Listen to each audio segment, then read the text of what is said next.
Hey all you cool conservatives out there, hope you're having a lovely day and welcome back to the Silent Majority Report. As always, I'm your host, Wayne Ackerman. We've got a great show today, folks. Paul David of Citibank will be here to tell us why overdraft fees are great for shareholder profits. An ear doctor student will be joining us to explain why all the COVID science is wrong. And good friend of the show, Pastor Gacy, will be on to tell us why the Equality Act is actually totalitarian communism. Now, I wish we could get right into it, but first, I got to address the elephant in the room. We're on a different set today. For the last few years, we've been on the interview set over at Blaze TV Studios, and oh, have we had some great talks with some great folks in there. But management was looking to prioritize creators who debunk climate change for the next few months.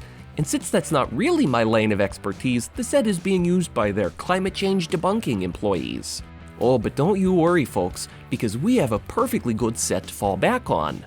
Longtime fans of the show might recognize this as my old spare bedroom set. The set isn't wholly a throwback, though. In fact, a lot of it's different. The crew and I had some fun redecorating this weekend.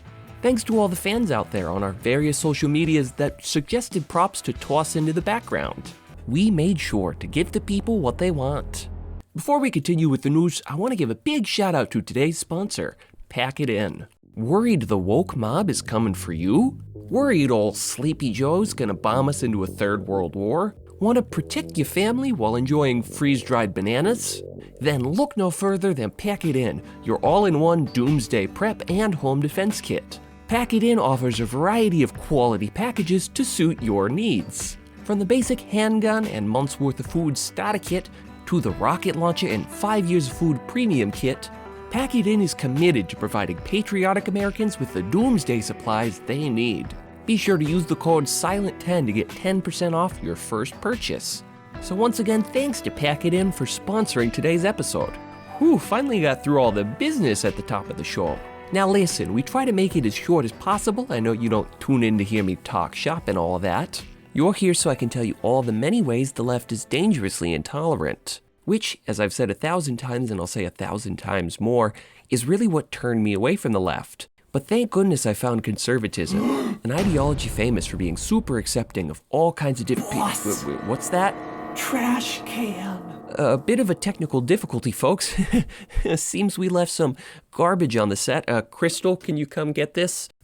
Completely apropos of nothing, I want to take a moment to remind you all I'm now a former gay. After hearing from all of you about how my homosexuality was destroying traditional family values and how I was a sinful degenerate, and after the many fans at live shows who would hop onto the mic and call me a filthy well, let's just say, after enough times of you people calling me a certain British word for a cigarette, I saw the error of my ways. But enough about me now. Let's get on to the gripping content. My producers and I were talking this morning, and we realized we don't take enough time in our day-to-day lives to appreciate conservatives. So for today's episode, let's make an event out of celebrating our movement. To kick things off, let's go on over to my good friends at Prager University to watch their video on why the right is right. By the way, if you haven't seen it yet, I did a video with them a few months back on why a private market healthcare plan is actually communism. Go check it out if you haven't already. Now let's get into the video. Oh, I forgot Greg Gutfield hosted this video. He hasn't had me back on his show in a while. Anyways, let's start with his first clip where he's talking about the positives of social conservatism. So here's the simple answer to why you are right. It is a more practical, generous, and compassionate way to live. You know, as a former lefty, that's something that took a lot of deprogramming for me to wrap my head around. Destroying all the social safety nets, more harshly criminalizing poverty, turning away every impoverished migrant from a war-torn country. We really are the most compassionate movement, huh? They're cautious about changing traditions. The caution towards drastic change is really something I've come to appreciate about conservatism. And you know what? In hindsight, we probably should have been more cautious about gay marriage. I mean, look at all the rampant pedophilia out there. Am I right, guys? Huh? Am I right? We conservatives also focus on what we can fix and accept what we cannot, which is one of the many reasons we're not obsessed over global warming. With radical Islam, we know what the threat is, and that it's a lot worse than a few missing polar bears. That's a great point, Greg. Couldn't have said it better myself. Since there are zero proven ways to fix homelessness and poverty, conservatives free their mind from the weight of depressing thoughts by focusing our energy on what we can control. destabilizing a region and occupying it for decades. Liberals, the research tells us, are generally more outgoing, more likely to try new stuff. They're open to new ideas, though not school choice or flat taxes or a market-based healthcare reform. Amen, brother. The sooner liberals realize being open-minded means agreeing with every policy I propose, the quicker this country can get back on track. I've never quite figured out why the angriest people I've encountered in my life have been liberals. This is sadly way too true. I know it might sound broad to make such a sweeping claim about a whole side of the political spectrum, but let's play a few clips to show you just how correct Greg and I are that the left really are the angry ones. I'm an American. This is fucking America. I don't have to do this shit. Well, I really don't want to either, even though Good. And I gotta eat. You're going up on YouTube. That's fine. That's great. Yeah, and you're a too. You're a Well, now you don't get this. All right, let's ever go. Because you just called me a You're a You're a Wait, what's that? You played the wrong clip? Oh, god damn it, Crystal, you had one job. Well, I guess that was the end of the segment anyway, so let's move on to our next bit of conservative appreciation. Comedy. Liberals are trying to 1984 their way into making comedy boring, but thanks to some conservative trailblazers out there, the right is making comedy funny again, and it's got the left scared. For a recent example, let's turn to Steven Crowder and his crew talking about the idea of black people farming. Most happy about the new policy, these people. So, yeah. I'm gonna buy a plow, man! I'm gonna plant that corn. Go get a John Deere. Barack Obama, mother, I'm the president of plowing that ad. You. I planted a Hennessy tree, but it's not growing. Ooh, man, Hennessy trees gets me every time, huh? Am I right, folks? This really is a great throwback. It gets to the roots of American comedy. Thanks to the authoritarian PC police, I haven't seen a comedy act this raw and committed to the character since Dan Aykroyd in Trading Places. But let's not forget, comedy isn't all conservatism has to offer. As Greg said, conservatives are grounded in a principled spirituality, and thank God the kids aren't losing sight of that. Let's turn it on over to these few clips from a debate panel my old pal John Doyle did recently. We also have a transgender on here. I don't really think we should be giving a platform to this kind of degeneracy, which is a gateway drug to pedophilia. It may sound a little mean on its face to be calling trans people degenerate right to the face of a trans person, but you see, really they've got a point here. It's all this gender ideology is just acting as a gateway drug to some really bad stuff, trust me, like pedophilia and the degradation of traditional family values. It's funny, some of those phrases remind me of what people used to say about gay people in my youth. But I'm just reading too much into it. Of course, people aren't recycling 90s homophobia or whatever the radical Maoist left would have you believe. The grounded and principled modern conservative movement is totally with the times, and everybody's come to accept gay people. In fact, let's see what they have to say on the topic. We were the party of traditional marriage. We were the party that opposed gay marriage. We've always been that party. And then as far as the biblical substantiation for it, I mean, it's outlined obviously in not only in the Old Testament, but in the New Testament, like very clearly that sexual immorality, which under the umbrella would be homosexuality, is wrong. The LGBTQ community has no platform, should have no influence on the party that was based on traditional marriage. Opposing gay marriage still is our platform. That hasn't changed.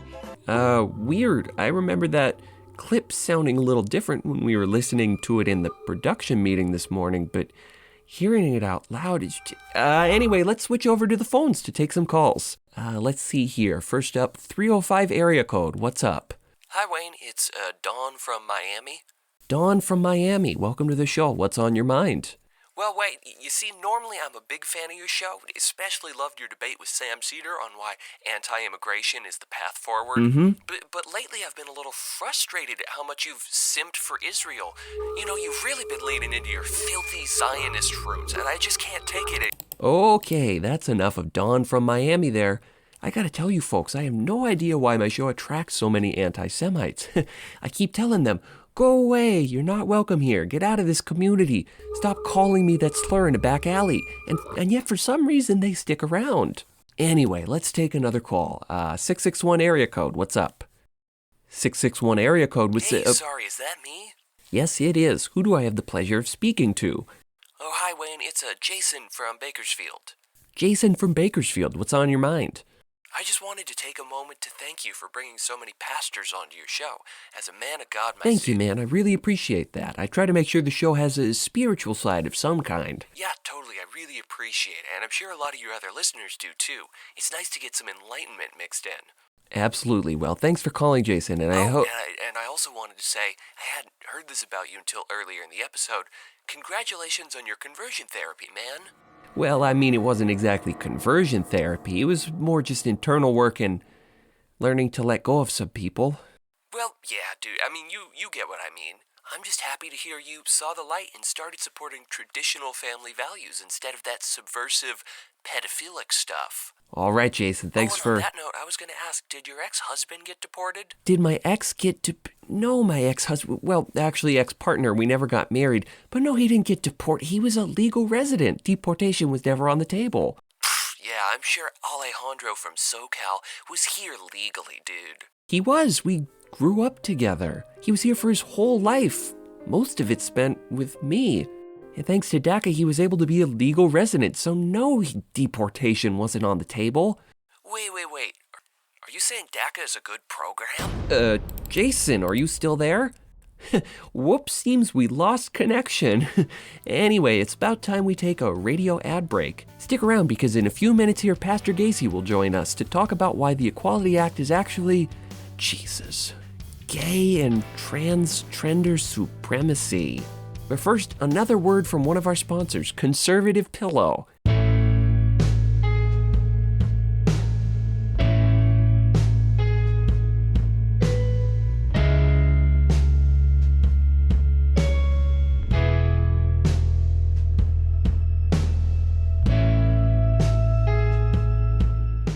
Anyway, thanks for watching, everyone. I hope you enjoyed this weird change of pace for my channel. Something about this topic just kind of grabbed me, and I hope you all got as much out of it as I put into it. With all that out of the way, I'd like to give a big shout out to all my lovely, probably not conservative patrons. On top of generously supporting me, patrons get access to exclusive behind-the-scenes content and early versions of every single one of my videos, as well as exclusive Patreon-only videos, like this Q&A. So be sure to join me over on Patreon if you want access to all these goodies. You all know what to do with smashing the like button and subscribing down below and following on the Twitter. You're adults. You can handle that much autonomy. Thanks much, everyone, and I'll see you next time.